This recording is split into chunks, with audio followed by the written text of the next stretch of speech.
Bismillahirrahmanirrahim. Assalamualaikum warahmatullahi wabarakatuh. Waalaikumsalam warahmatullahi wabarakatuh. Alhamdulillahirabbil alamin wa bihi nasta'inu ala umuri dunya wassalatu wassalamu ala asyrofil anbiya'i wal mursalin sayyidina Muhammadin wa ala alihi wa sahbihi ajma'in. Rabbi shrah li sadri wa yassir li amri wahlul 'uqdatam min lisani yang saya hormati Ibu Kepala Sekolah SDN Tanjung Sari 1, yang saya hormati Ibu Bapak Guru SDN Tanjung Sari 1. Puji syukur marilah kita panjatkan kepada Allah Subhanahu wa taala. Dengan kudrat dan kehendak-Nya kita semua dapat berkumpul dalam keadaan sehat walafiat. Salawat serta salam semoga dapat tercurahkan kepada baginda yaitu Habibullah Nabi Muhammad sallallahu alaihi wasallam, pada keluarganya, para sahabatnya, serta para pengikutnya sampai ke kiamat. Amin ya rabbal alamin. Adapun susunan acara diantaranya yang pertama pembukaan, yang kedua destinasi budaya positif, yang ketiga tanya jawab, dan yang keempat doa. Marilah acara ini kita buka dengan pembacaan basmalah bersama-sama. Bismillahirrahmanirrahim. Untuk acara yang kedua yaitu diseminasi budaya positif yang akan disampaikan oleh yang terhormat Ibu Kepala Sekolah SDN Tanjung Sari 1. Kepadanya. Izin berdiri, Bapak. Bismillahirrahmanirrahim. Assalamualaikum warahmatullahi wabarakatuh. Waalaikumsalam. Alhamdulillahirabbil alamin wa bihi nasta'in wa ala umuri dunya waddin. Assalatu wassalamu ala asyrofil anbiya'i wal mursalin wa ala alihi wa sahbihi ajma'in. Ibu moderator yang saya hormati, juga rekan-rekan yang saya banggakan. Pertama-tama mari kita panjatkan puji syukur kehadiran Ilahi Rabbi. Di siang hari ini kita dapat berkumpul dalam rangka diseminasi budaya positif, yang mana ini merupakan salah satu tugas aksi nyata saya sebagai calon guru penggerak angkatan 7 ini. Salawat serta salam semoga tetap tercurah kepada junjungan alam Nabi besar Nabi Muhammad sallallahu alaihi wasallam. Ibu bapak yang saya hormati, pertama-tama saya ucapkan terima kasih kepada ibu dan bapak yang telah bersedia meluangkan waktu untuk mengikuti diseminasi ini. Ini merupakan salah satu tugas saya sebagai calon guru penggerak pada modul 1. Jadi kami telah melaksanakan 4 modul, modul 1.1, 1.2, 1.3, dan 1.4, yang mana pada akhir modul ini kami harus melaksanakan aksi nyata berupa pengimbasan di sekolah masing-masing. Nah, pada kesempatan ini saya akan mencoba untuk memberi pengimbasan tentang budaya positif yang akan kita laksanakan di sekolah kita. Ini tujuan yang akan kita laksanakan dalam diseminasi ini adalah supaya terwujudnya perubahan paradigma dan penerapan disiplin positif di sekolah agar dapat menciptakan budaya positif. Mungkin sebetulnya ibu dan bapak sudah lebih tahu ya tentang disiplin positif atau budaya positif. Apakah ada yang bisa memberikan pendapatnya apa itu budaya positif? Atau pernah mendengar apa itu budaya positif? Aja ibu, nggak usah tegang, santai saja. Kita kan saling berbagi gitu. Bukan berarti saya untuk menggurui ibu bapak gitu. Jadi kita saling berbagi demi kemajuan sekolah kita ini. Nah, saya mempelajari di pendidikan guru penggerak ini, saya mencoba untuk menerapkannya di sekolah gitu, supaya kita mendapatkan apa yang saya peroleh itu dapat diterapkan di sekolah. Jadi santai saja ibu bapak ya, tidak usah tegang gitu. kita relax saja, kita saling berbagi. Ini. Nah, budaya positif adalah hal-hal atau kegiatan yang bisa kita lakukan di kelas atau di sekolah untuk menanamkan nilai-nilai kebajikan pada murid. Nah, jadi kita berupaya untuk menciptakan suasana yang nyaman, aman bagi siswa, kemudian menciptakan hal-hal yang bisa membuat sekolah kita itu lebih meningkat. Budaya positif ini akan bermuara pada nilai-nilai universal atau nilai-nilai kesepakatan yang dianggap baik bagi kita semua. Jadi kita akan menerapkan segala sesuatu atau melakukan hal-hal untuk meningkatkan keberadaan kita di sekolah, kemudian meningkatkan nilai-nilai kebajikan, nilai-nilai kebaikan pada siswa, sehingga tercipta suatu keadaan lingkungan yang benar-benar baik untuk siswa. Yang selanjutnya, ini konsep dasar pada budaya positif. Yang pertama, perubahan paradigma belajar. Kemudian, disiplin positif. Selanjutnya, kebutuhan dasar manusia. Selanjutnya, motivasi perilaku manusia.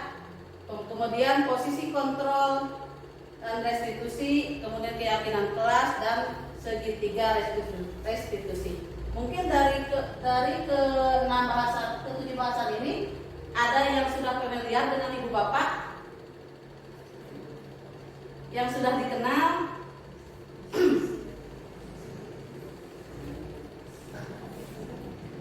atau masih asing?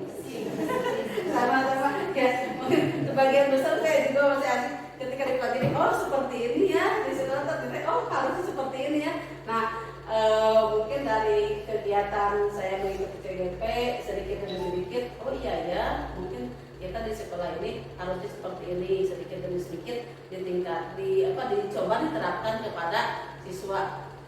Pada akhirnya nanti kita akan membentuk akan menciptakan suatu visi sekolah yang benar-benar untuk mencapai profil pelajar Pancasila.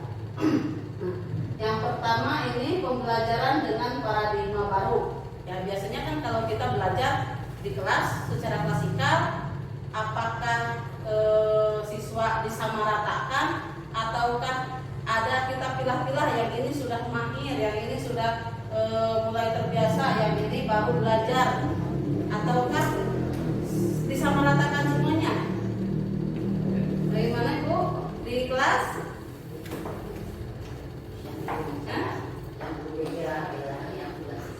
Nah itu ya, dipilah-pilah betul. Nah ada bunda yang ini sudah bisa, yang ini baru taram-taram gitu ya, yang ini masih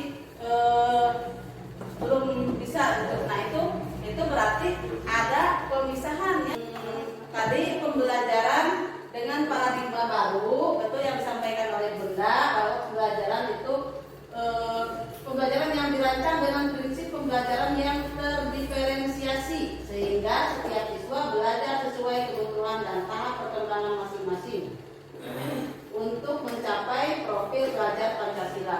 Itu terdiferensiasi artinya apa? Ada perbedaan, tentu yang tadi disampaikan bahwa kita tidak bisa menyamaratakan siswa, ya, tidak bisa. Ayo sekarang satu materi ini dengan satu metode yang sama semua siswa harus bisa menyelesaikan. Nah itu, jadi ada perbedaan. Si A, siswa A harus bagaimana cara belajarnya, si B harus cara bagaimana, si C bagaimana. Nah itu ada makna dari terdiferensiasi, ada perbedaan.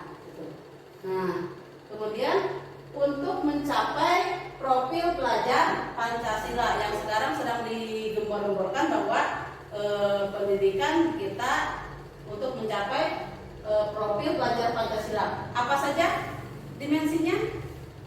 Ada yang sudah hafal lagunya? Mangga Bu. Ayo. Kenapa kayak kita berbagi ya? Kita beri.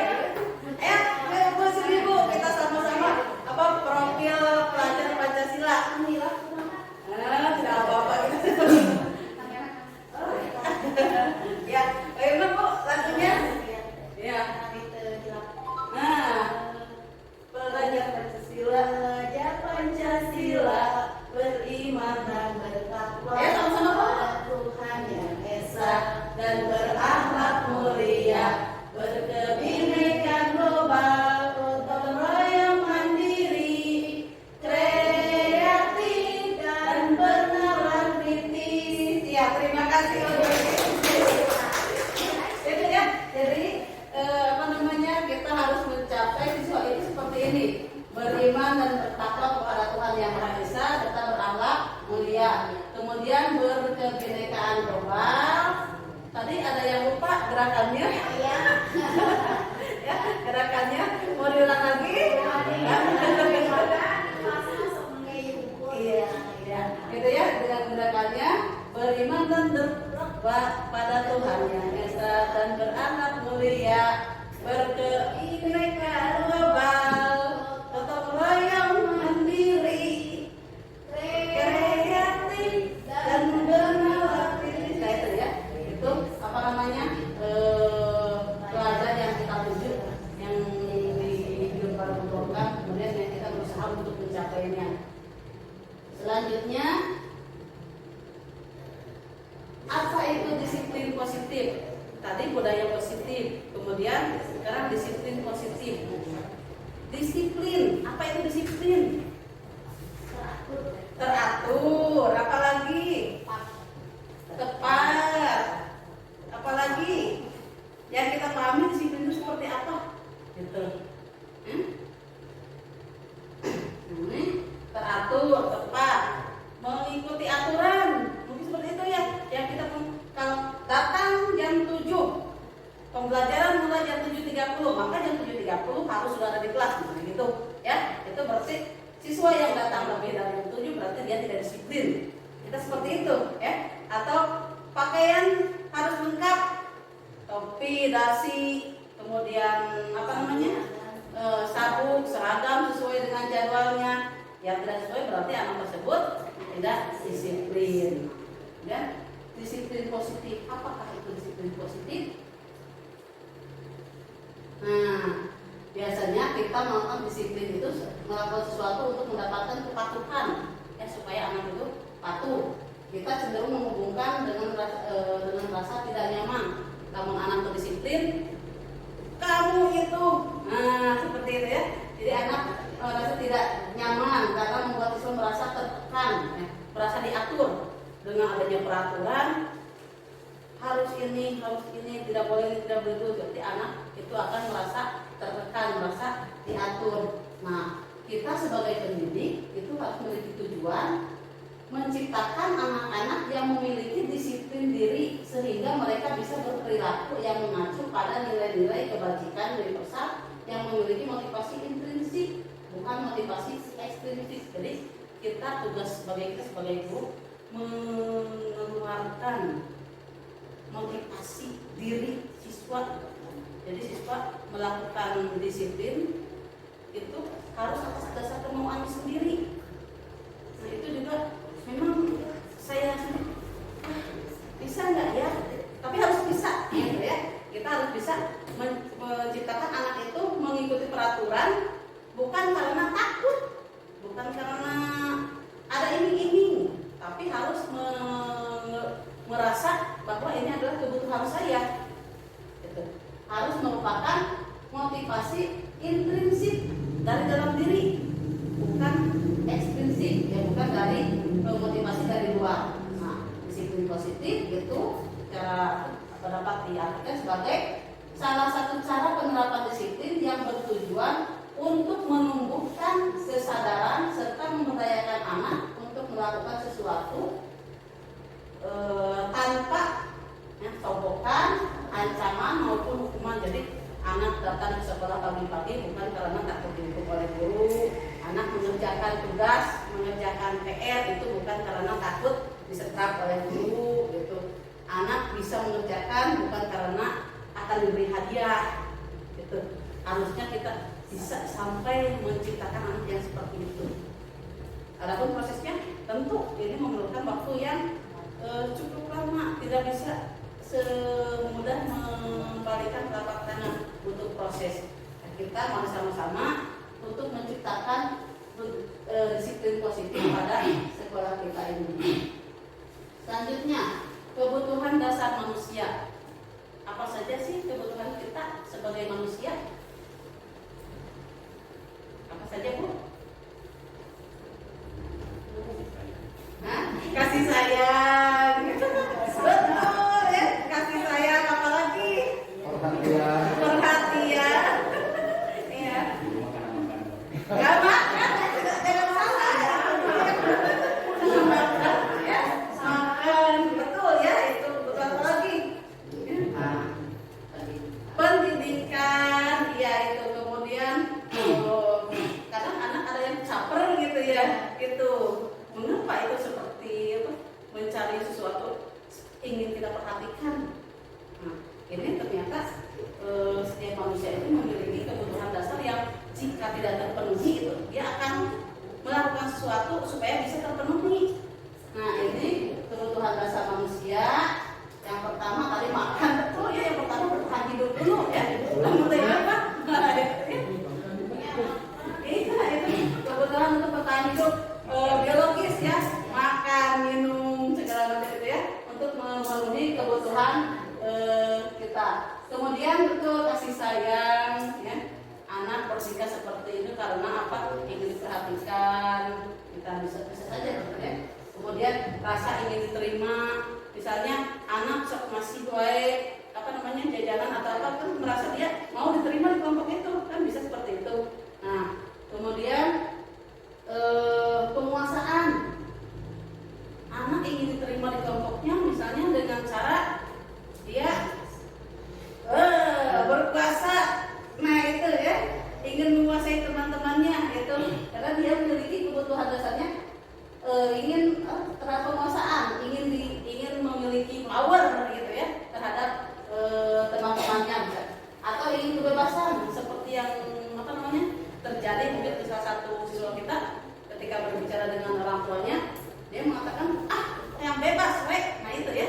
Jadi ada kebebasan yang mungkin nanti harusnya kita bisa ngobrol anak itu kebebasan seperti apa yang dia inginkan. Itu Pak, jadi saya juga berencana kalau mau bertemu dengan yang itu ya salah satu siswa yang sedang bermasalah itu, kebebasan seperti apa sih yang dia inginkan, nah itu. Jadi bagaimana cara mendapatkan kebebasan itu, itu nanti dipelajari lebih lanjut dalam namanya segitiga restitusi depannya. Gitu. Jadi kita harus memahami dulu anak itu seperti apa, gitu. Kemudian dia ingin bagaimana, kemudian solusinya yang timbul dari dia sendiri seperti apa. Nah ini kita mengarahkan kepada hal-hal yang baik. Nah kemudian kesenangan. Ini supaya anak iseng ya Bin ya. Nah iseng gitu, dia ingin bersenang-senang saja gitu tanpa ada maksud apa-apa gitu. Dia hanya mengekspresikan dirinya supaya dia merasa senang. Nah ini apabila kebutuhan dasar ini tidak terpenuhi, maka dia akan melakukan sesuatu yang mungkin saja melanggar dari aturan yang sudah ada pada sekolah. Selanjutnya, nah ini dari kebutuhan dasar tadi itu akan memunculkan motivasi, ya, motivasi anak untuk berperilaku, bukan hanya anak seperti manusia juga, dari mulai anak ke dewasa juga, dari kebutuhan dasar tadi ini akan memunculkan motivasi berperilaku manusia. Nah ini motivasi itu yaitu dorongan yang timbul pada diri seorang secara sadar atau tidak sadar untuk melakukan suatu tindakan atau tidak melakukan tindakan. Nah ini motivasi ini biasanya ada dua macam kan, ada dari luar dan ada dari dalam gitu. Nah ini bagaimana kita menyikapinya? Ini nanti ada posisi kontra.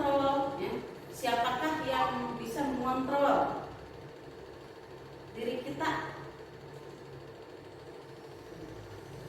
Apakah orang lain ataukah dari kita sendiri? Tidak. Secara itu yang bisa mengontrol diri sendiri kita adalah diri kita sendiri. Karena ini motivasi tadi ada motivasi ekstrinsik, ada motivasi intrinsik, ya. Motivasi ekstrinsik, nah ini biasanya melakukan sesuatu untuk menghindari ketidaknyamanan atau hukuman. Nah, anak patuh kepada kita karena tidak mau dihukum. Anak patuh kepada kita atau kepada peraturan karena dia tidak ingin kena marah dulu, misalnya. Jadi menghindari ketidaknyamanan, jadi mendingan patuhlah gitu. Nah ini motivasi yang timbulnya motivasi ekstrinsik. Kemudian ingin mendapatkan penghargaan atau imbalan. Ya, kayak bikin tangan. Masih kira telepon di kelas bawah order. Ayam punten 100. Nah itu ya. Ibu ayam puntennya 100 gitu ya. Itu karena ingin mendapatkan imbalan. Ya. Kemudian yang selanjutnya untuk menghargai motivasinya menghargai nilai-nilai kebajikan diri sendiri. Jadi untuk menghargai diri sendiri, saya bisa karena saya punya keinginan sendiri, ingin meningkatkan apa yang saya bisa. Nah itu jadi sudah muncul keinginan dalam diri sendiri, yaitu berarti muncul motivasi intrinsik. Nah di sini tugas kita untuk memunculkan motivasi intrinsik pada diri siswa. Sampai di sini ada yang mau ditanyakan dulu? Boleh. Kita lanjut ya. Nah, kemudian, nah ini konsep disiplin. Nah, ini ada identitas gagal, ada identitas sukses. Seperti apa identitas gagal? Mengapa dikatakan identitas gagal? Apa itu identitas gagal? Ya? Nah, ini kenapa disiplin ini menghasilkan identitas gagal? Itu identitas gagal menurut MHM Najib adalah ketika Anda tidak mampu menemukan identitas yang menyelamatkan personalitasmu. Jadi ketika kita menanamkan disiplin tapi tidak membuat anaknya saya ini seperti apa, jadi membuat anak merasa terpuruk, merasa down, itu apa namanya dikatakan sebagai identitas gagal. Jadi anak tidak bisa, saya ini seperti ini, tidak bisa apa namanya memberikan sesuatu penghargaan terhadap dirinya yang baik. Jadi dia merasa ketika kita menanamkan disiplin itu anak justru terpuruk atau dia lebih banyak jadi apa ya, menghindar dari kesalahannya, tidak mau mengakui, tidak mau bertanggung jawab atas kesalahannya. Nah, kemudian identitas sukses adalah merupakan citra diri positif menurut Gray Gerard 1977. Nah ini, jadi ketika kita menanamkan disiplin positif, anak itu menerima keadaannya, kemudian memperbaiki apa yang menjadi kesalahannya. Betul. Ini apa saja konsep disiplin dengan identitas gagal. Yang pertama ini, nah hukuman. Jadi ketika kita menghukum anak itu mungkin akan timbul rasa sakit hati, nyeri hati, buru dihukum. Walaupun tadinya, nah itu kesalahan anak. Ketika kita memberikan hukuman, sakit hati. Misalnya, contohnya hukuman seperti apa? Misalnya anak datang terlambat. Ketika kita memberikan hukuman, tulis di satu halaman penuh, saya tidak akan terlambat lagi. Pernah? Pernah, saya juga mengalami ya itu. Saya berjanji tidak akan terlambat lagi. Halaman penuh gitu. Nah, apakah menulis itu memberikan solusi terhadap terlambat? Bisa ya, bisa tidak. Gitu. Mungkin kalau tergantung anaknya. Jadi kalau capek anak nulis, suka mau terlambat masih nulis. Nah itu ya berarti karena dia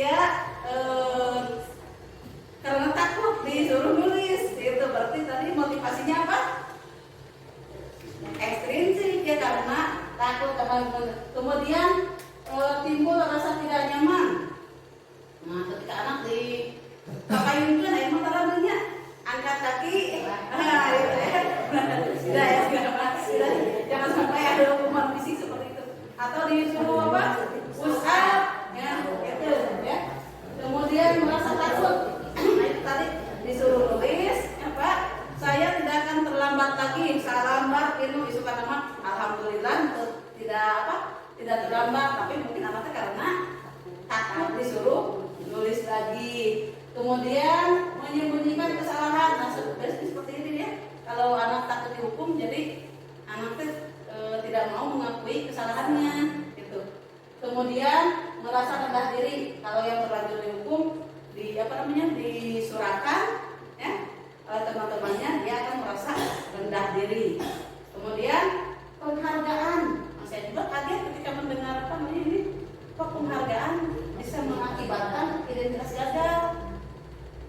Kan seperti kita memberikan ribbon, ya di kelas memberi pujian atau hadiah atau apapun, ternyata itu menciptakan identitas gagal. Tuh, nah karena tidak konsisten, jadi anaknya mau mengerjakan karena mendapatkan hadiah, dari hadiah memual, gitu jadinya. Kemudian merusak hubungan. Bagaimana ini merusak hubungan? Anak satu diberi, yang ini tidak. Kadang ada rasa cemburu. Nah, mana wae, nanti kamu saja yang dapat hadiah, saya tidak pernah seperti itu, ya gitu. Kemudian mematikan kreativitas. Jadi anak saya mau melakukan sesuatu kalau ada hadiahnya, gitu. Kalau tidak ada hadiahnya, tidak mau. Kemudian menghukum dengan kerankingan. Nah ini ya kan biasanya kalau akhir tahun pelajaran atau di semesteran, pertama ditanyakan apa? Ranking berapa? Nah sebetulnya itu mengakibatkan identitas gagal. Jadi yang dapat ranking, terus yang paling menderita itu yang dapat ranking, atau yang ranking yang kedua, ya, karena dia punya ambisi itu. Itu. Jadi kan sekarang tidak boleh ada rankingnya, ya. Dalam lapor itu tidak boleh dicantumkan rankingnya. Kemudian merampas hak untuk menghargai dirinya sendiri. Nah ini menurut yang dipelajari, jadi ketika kita memberikan penghargaan, dia tidak memiliki motivasi untuk menghargai dirinya sendiri. Saya melakukan ini karena perasaan atau motivasi dalam diri saya untuk melakukan, bukan karena diiming-imingi. Untuk sampai seperti itu, ya mungkin butuh waktu, ya butuh proses yang cukup panjang, tapi sedikit demi sedikit kita berusaha mengurangi penerapan disiplin yang mengakibatkan identitas gagal. Selanjutnya, konsep disiplin dengan identitas sukses. Nah ini ada konsekuensi dan restitusi. Konsekuensi itu apa, Bu? Konsekuensinya akibat. Imbas. Nah, misalnya anak tidak mengerjakan PR, konsekuensinya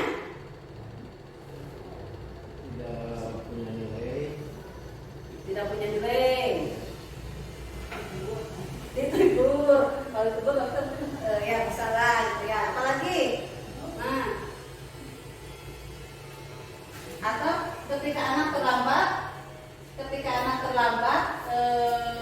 datang, misalnya anak terlambat setengah jam pada ada pelajaran agama misalnya, apa konsekuensinya?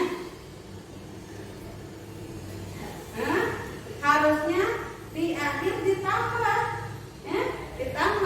setengah jam lagi, ya, karena konsekuensi itu akibat, ya. Jadi ketika kita anak melakukan kesalahan harus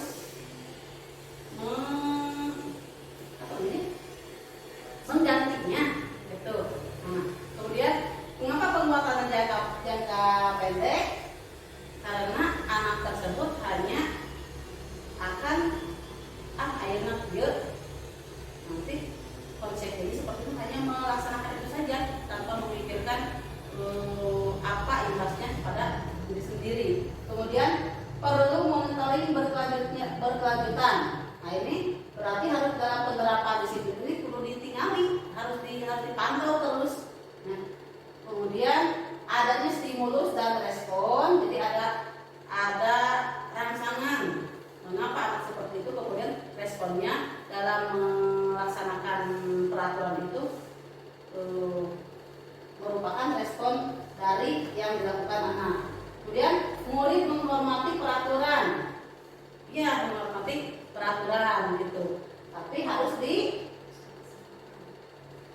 dipantau, tetap ya harus dipantau gitu. Kemudian murid kehilangan waktu untuk memperbaiki kesalahannya. Jadi sudah ditentukan ini kesalahannya seperti ini, maka kamu harus begini. Jadi guru yang menentukan berdasarkan aturan yang ada. Nah itu, nah ini kemudian dari yang tadi yang pertama hukuman, kemudian penghargaan, kemudian yang ketiga konsekuensi, itu merupakan motivasi ekstrinsik yang masih dari dalam, dari luar. Kemudian yang keempat itu identitas sukses dengan restitusi. Siswa bertanggung jawab atas perilakunya. Misalnya anak menumpahkan minuman temannya, apa yang dilakukan?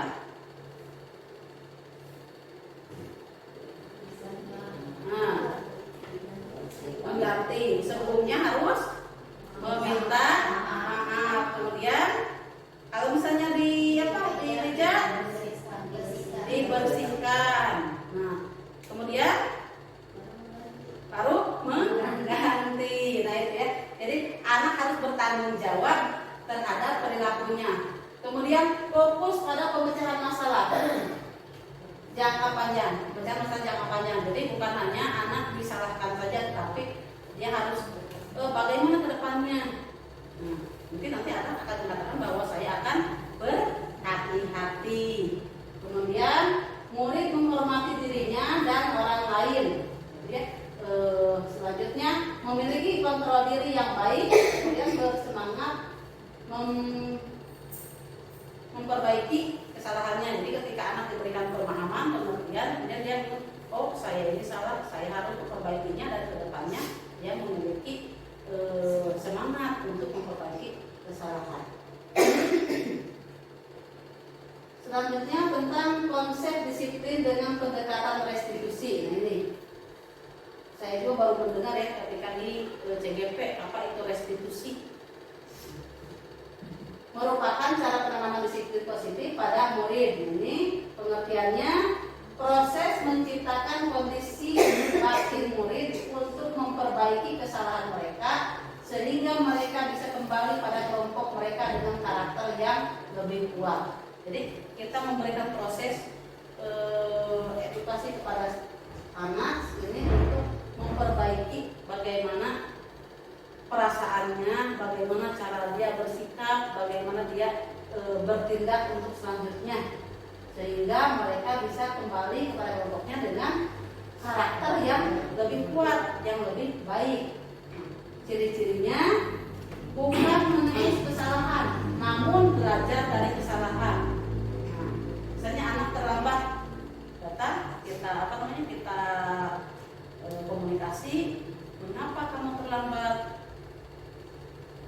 Jadi dia mengungkapkan sebelumnya seperti apa, kemudian memperbaiki hubungan, kemudian merupakan awalan bukan paksaan. Jadi kita dalam restitusi ini bukan kita yang memberikan solusi, anak memahami kesalahannya, kemudian kita memberikan arahan setelah mengetahui kesalahannya, memahami apa yang harus dilakukannya. Jadi timbulnya dari anak sendiri, bukan kita harusnya kamu begini, harusnya kamu begini, tapi oh nanti saya harusnya begini. Jadi sadar sendiri itu. Kemudian menuntun untuk melihat ke dalam dirinya, mencari kebutuhan dasar apa yang latar belakanginya. Yang tadi yang 5 itu, jadi anak teh mengapa berbuat seperti itu, keinginan apa yang ada di dalam dirinya yang tidak terpenuhi, sehingga ketika dia tahu oh saya ini harus karena melakukan hal ini karena apa. Kemudian fokus pada karakter bukan tindakan. Kita memperbaiki sikap karakter anak. Kemudian fokus pada solusinya, memberikan solusi dari apa yang terjadi, bukan menyalahkannya. Yang selanjutnya perbedaan hukuman, perbedaan karakter hukuman, konsekuensi dan restitusi. Kalau hukuman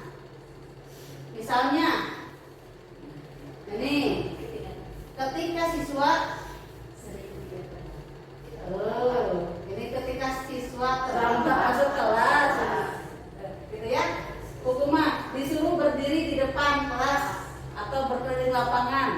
Ada hubungannya tidak dengan terlambat?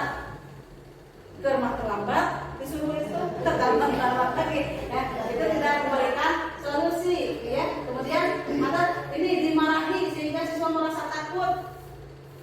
Nah itu. Kemudian diminta untuk menulis. Nah ini saya tidak akan terlambat lagi 1 halaman penuh. Nah itu hukumannya, tidak memberikan efek atau tidak memberikan solusi terhadap keterlambatan siswa. Kalau dengan konsekuensi siswa diminta untuk menambah jam belajar setelah pulang selama waktu tersebut terlambat. Jadi terlambat 1 jam, bayangan nanti tambahan 1 jam. Itu harusnya. Guru bersikap tegas dan siswa menaati peraturan. Sesuai dengan aturannya, kamu harus pakai baju merah putih pada hari Senin. Kemudian pakai jaketnya warna di atau jaketnya di jabal gitu ya. Itu. Kalau restitusi, guru menstabilkan identitas dengan menanyakan permasalahan yang terjadi. Kenapa kamu terlambat? Oh, bu malam segala macam itu. Biarkan dia mengungkapkan apa yang terjadi pada dirinya. Nah, setelah itu validasi tindakan yang salah. Oh iya, setiap orang pasti pernah melakukan kesalahan. Ya, misalnya. Kemudian, tapi kita bukan untuk menyalahkan, ini untuk mencari solusi dari apa yang terjadi dari itu. Kemudian menanyakan keyakinan kelas serta keyakinan dirinya. Nah ini ya, keyakinan kelas. Apa itu keyakinan kelas? Depannya, itu kenapa kenapa tidak peraturan kelas. Nah, kemudian membimbing untuk mencari solusi dari permasalahan yang dihadapi. Jadi anak teh misalnya terlambat, kenapa? Karena saya semalam ikut nonton Persib. Nah, hari tadi pas siangnya ya, kemarin waktu Piala Dunia misalnya, ya ikut nonton Piala Dunia, sehingga tidur terlambat. Ya. Yang selanjutnya, nah ini tadi apa yang dilakukan guru apabila ada siswa yang melanggar aturan, sepertinya kita menanamkan posisi kontrol pada siswa. Nah, walaupun tadi dikatakan bahwa kontrol pada diri sendiri itu kontrol diri itu dilakukan oleh diri sendiri. Ketika kita mengontrol siswa, sebetulnya siswa memperbolehkan guru untuk mengontrol. Ya. Nah, ada posisi menghukum, ada membuat rasa bersalah, kemudian sebagai teman posisi kontrolnya, sebagai pemantau dan sebagai manajer. Nah ini mungkin contoh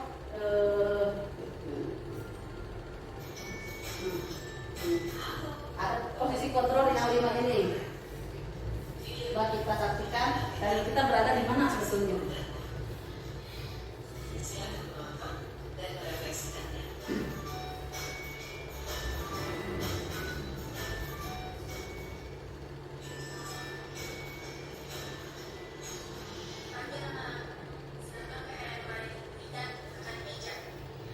Dengan tegas seperti itu ya.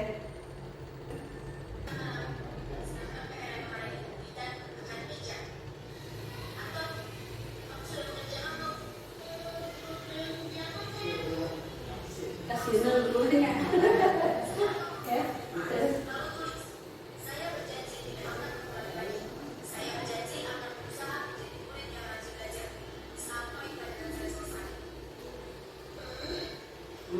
Marah jadinya. Itu posisi kontrol yang keberapa?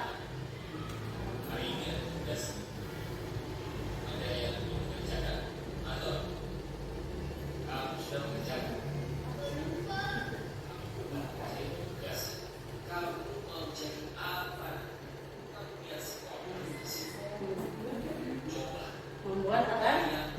Bersalah ya gitu.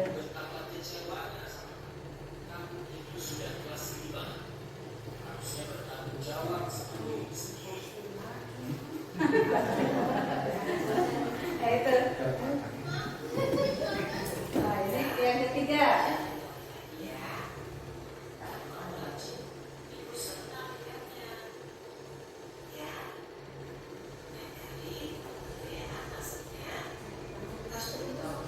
Ini sebagai apa, Bu?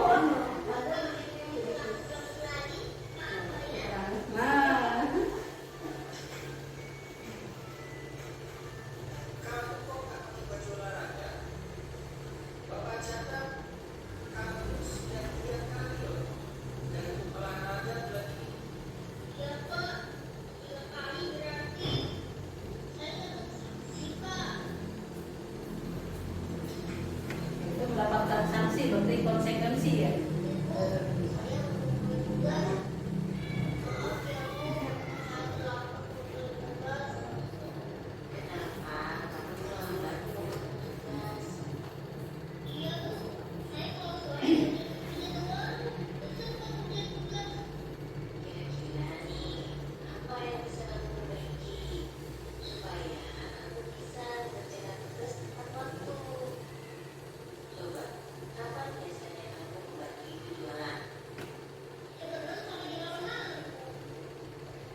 seperti itu harusnya berada pada posisi menjadi manajer ya, dengan menerapkan restitusi itu, segitiga restitusi. Nah ini keyakinan kelas. Mengapa keyakinan kelas bukan peraturan kelas? Nah ini, mengapa kita memiliki peraturan tentang penggunaan helm pada saat mengendarai roda 2? Mengapa kita harus menggunakan helm? Demi keselamatan. Mengapa kita memiliki peraturan tentang menggunakan masker dan cuci tangan setiap saat? Demi kesehatan. Nah, kalau ini kan menggunakan helm pada saat berkendaraan roda 2. Nah itu peraturan. Keyakinan kelasnya keselamatan. Betul. Kemudian ini memakai masker dan mencuci tangan setiap saat, itu peraturan. Keyakinan kelasnya kesehatan. Itu jadi lebih dalam, lebih apa namanya, nilainya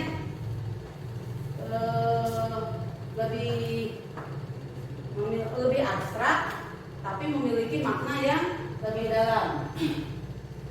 Nah, ini untuk membuat keyakinan kelas, yang pertama yang harus kita lakukan adalah berdiskusi tentang peraturan.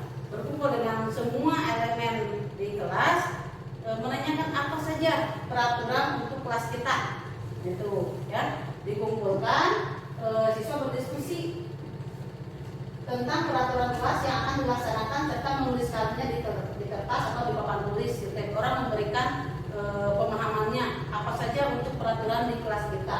Nah, setelah berdiskusi peraturan, merumuskan peraturan menjadi keyakinan seperti tadi, menggunakan helm saat kendaraan bermotor. Kemudian keyakinannya seperti apa? Menjaga keselamatan. Dengan keselamatan, merumuskan peraturan menjadi keyakinan kelas dengan dengan mencari pernyataan positif, ya itu. Jadi menggunakan pernyataan positif, misalnya tidak boleh mengganggu teman, atau harus saling menghargai. Nah itu dari pernyataan siswa tersebut dibuat apa namanya, keyakinan kelasnya dirumuskan menjadi satu kata, ya, jangan terlalu banyak, satu kata lalu dua kata itu menjadi suatu keyakinan. Mencari pernyataan positifnya menjadi nilai keyakinan kelas dengan kalimat yang lebih sederhana. Kemudian menempelkan keyakinan di kelas. Siswa diajak untuk menempelkan keyakinan kelas yang telah disepakati kelas untuk dilaksanakan. Nah, ini jadi saya harap kedepannya kita bisa mengubah peraturan kelas ini menjadi keyakinan kelas. Jadi tadi menghargai teman. Kemudian misalnya tidak boleh terlambat diganti dengan datang tepat waktu. Nah itu diberikan keyakinan kelas dengan kata-kata yang positif. Selanjutnya, nah bagaimana pembentukan keyakinan kelas? Ini lebih abstrak dari peraturan. Kemudian merupakan pernyataan universal yang umum, mencakup keseluruhan. Kemudian sedikit saja agar mudah diingat, dibuat dalam bentuk positif, sedikit saja agar mudah diingat. Kemudian sesuai dengan kondisi kelas dan sekolah agar mudah diterapkan. Nah ini berlaku untuk warga sekolah, warga kelas atau sekolah yang dilibatkan. Ya, jadi semuanya harus terlibat dalam kelas, semua harus saling memberikan pendapat ya. Jadi disepakati bersama. Nah, selanjutnya ini segitiga restitusi. Tadi dalam menghadapi persoalan siswa kita menerapkan segitiga restitusi. Apa itu segitiga restitusi? Salah satu cara untuk menerapkan disiplin positif pada siswa dengan melakukan 3 hal. Yang pertama ini menstabilkan identitas. Tadi jangan sampai terjadi identitas yang gagal dengan mengatakan misalnya setiap orang pernah melakukan kesalahan.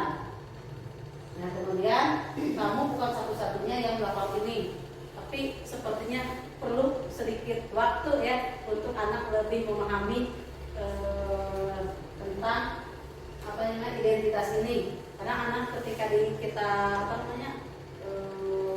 memberikan masukan seperti ya di luar kembali lagi. Nah itu perlu proses. Setelah menstabilkan identitas kita memvalidasi tindakan yang salah. Nah ini kamu tentu, misalnya kamu tentu punya alasan mengapa melakukan itu. Jadi biarkan anak mengungkapkan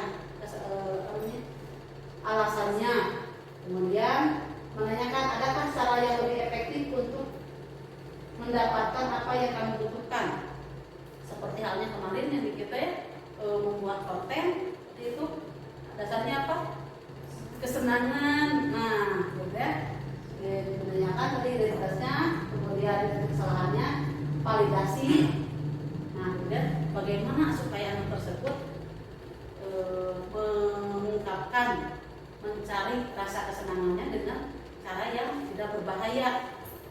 Kemudian menanyakan keyakinan kelas dan juga keyakinan dirinya yang telah disepakati bersama, dengan menanyakan keyakinan kelas apa yang telah kita sepakati. Apakah kamu ingin menjadi orang yang lebih baik atau kamu ingin seperti apa? Kemudian lanjutkan ke depannya bagaimana. Itu penerapan ini mungkin saya secara pribadi saya juga bisa tidak ya, gitu ya, anak mengungkapkan dirinya sendiri, mencari solusi sendiri, gitu. Nah, kemudian dia bertindak lebih baik dari sebelumnya. Satu dua kali mungkin tidak akan bisa berhasil kita, tapi sedikit demi sedikit kalau kita terus-terusan, dan memang itu tugas kita sebagai guru untuk menciptakan suasana kebatinan anak yang supaya lebih baik, jadi menimbulkan motivasi intrinsik tadi. Dan ini salah satu contoh penerapan yang kemarin saya coba lakukan. Jangan ada gangguan. Misalnya ini kita pembelajaran sedang berlangsung, ada siswa yang datang ke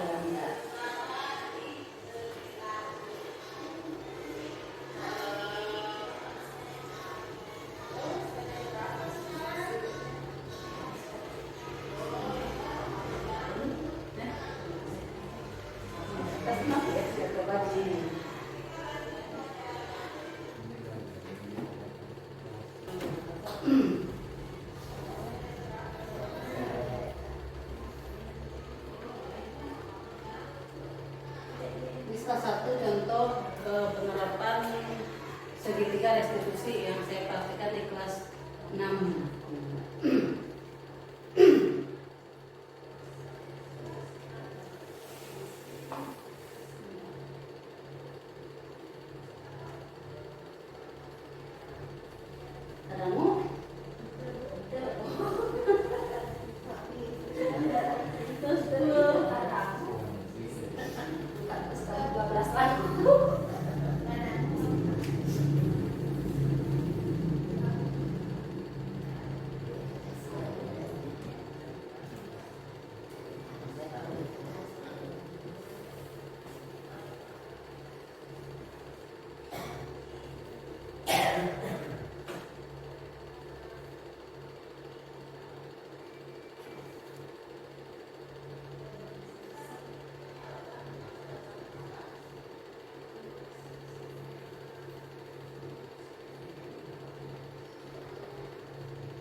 Nah, demikian penyampaian diseminasi tentang budaya positif ini.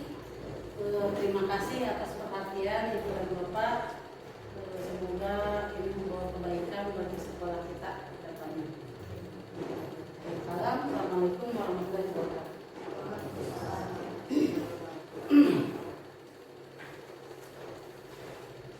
Terima kasih kepada kepala sekolah yang telah memberikan bimbingannya berkaitan dengan diseminasi positif. Mudah-mudahan apa yang telah disampaikan bisa dapat melaksanakannya dengan baik.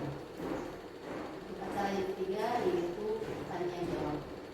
Silakan kepada Ibu Bapak Guru yang akan menyampaikan. Assalamualaikum warahmatullahi wabarakatuh. Waalaikumsalam warahmatullahi wabarakatuh. Tadi dalam konsep dasar positif ada disiplin positif. Langkah apa saja yang kita lakukan sebagai seorang guru untuk dapat menumbuh kembangkan disiplin positif pada siswa yang mengalami kegagalan. Seperti di kelas 6 dari semester 2 masuk. Jadi tanya Bu. Betul Pak, betul seperti yang terjadi pada sekolah kita. Sebetulnya kita perlu waktu ya untuk bisa lebih mengenal siswa. Jadi ketika anak melakukan hal seperti itu, kita harus tahu motivasi apa sebetulnya siswa tersebut. Ya. Jadi seperti yang tadi dalam segitiga revolusi menstabilkan identitas. Jadi kita harus tahu dulu permasalahan apa yang dirasakan oleh anak. Itu yang pertama, harus benar-benar ngobrol secara intensif. Kalau lebih jauhnya mungkin ke psikologi ya Bu ya Pak. Jadi anaknya harus tahu sebetulnya apa yang tidak bisa diungkapkan oleh dirinya sehingga melakukan hal seperti itu. Yang pertama itu, yang kemudian yang selanjutnya itu harapan anak ke depannya mau seperti apa. Jadi ketika kita mengetahui cita-citanya seperti apa, keinginannya seperti apa, baru kita bisa masuk langkah apa yang bisa dilakukan oleh dirinya dan juga kita untuk mencapai yang dia tuju. Kalaupun hal yang kurang baik yang dia tuju, itu kewajiban kita untuk meluruskan. Mungkin itu menjadi PR kita bersama ya, menghadapi kondisi siswa tersebut. Nah, seandainya siswa tersebut bisa datang ke sekolah, kemudian bisa ngobrol, mungkin dengan rasa kita sebagai orang tua bisa mengenai dirinya itu seperti apa. Hanya sampai saat ini kita belum punya kesempatan ya untuk ngobrol secara mendalam dengan anak tersebut. Itu Pak mungkin yang bisa saya lihatkan. Yang lainnya mungkin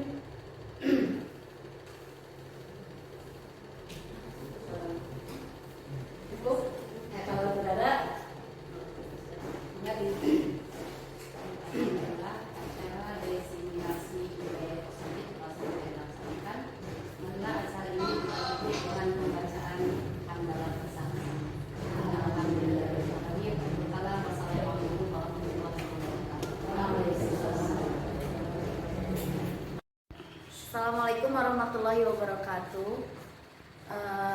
Setelah mengikuti kegiatan pengimbasan diseminasi budaya positif yang dilaksanakan oleh Ibu Kokom Pemalasari SPD, saya terutama kami dari SDN Tanjung Sari 1 benar-benar mendapatkan ilmu baru, benar-benar mendapatkan apa yang seharusnya menjadi hal untuk ditingkatkan di sekolah kami, terutama dalam diseminasi budaya positif itu. Karena banyak hal yang ternyata kami baru tahu dan harus kami terapkan dan akan kami coba terapkan untuk kemajuan sekolah SDN Tanjung Sari 1, khususnya disiplin pada siswa, khususnya dalam pembelajaran, bagaimana supaya peningkatan karakter siswa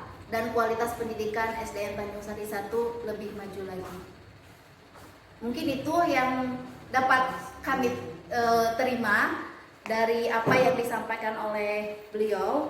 Mudah-mudahan kedepannya sekolah kami akan lebih berkualitas dengan adanya beliau yang memberikan dan membimbing kami dalam kemajuan pendidikan SDN Tanjung Sari 1. Sekian, assalamualaikum warahmatullahi wabarakatuh.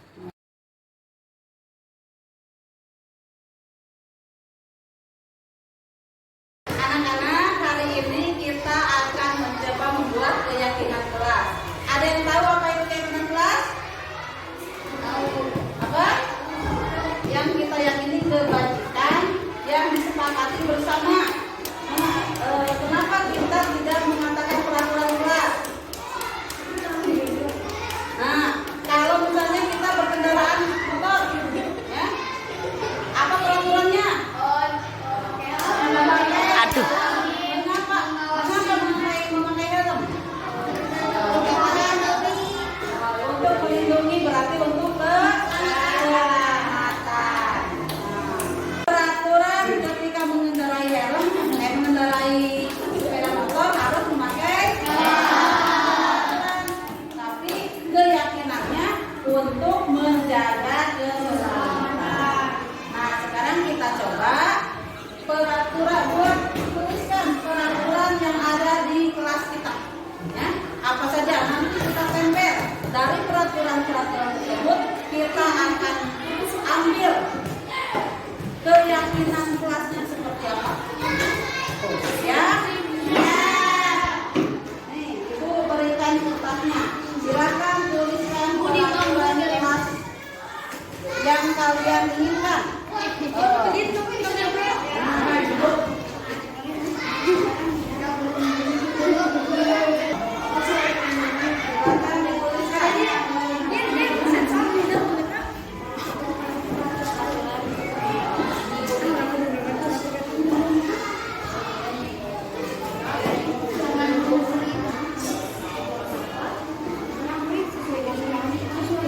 Silakan tuliskan, sudah?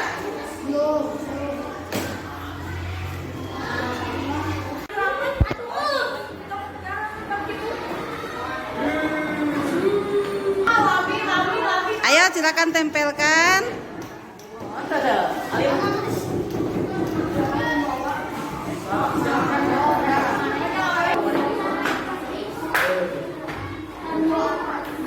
Coret-coret ini, dilarang coret-coret buku, dilarang coret-coret meja dan kursi. Berarti kesepakatannya apa? Menjaga kebersihan. Maka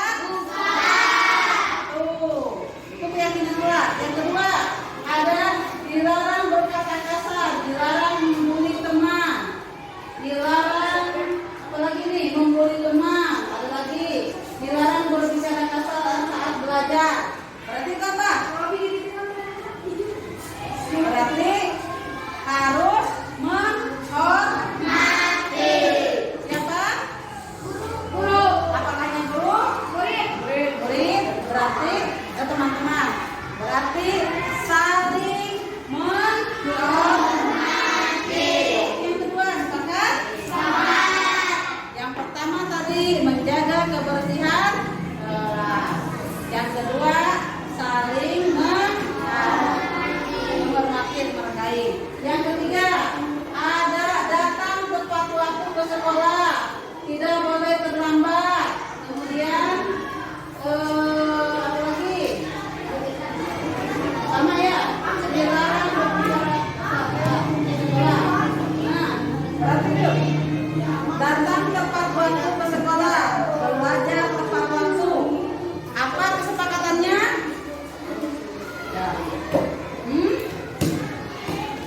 Menghargai waktu.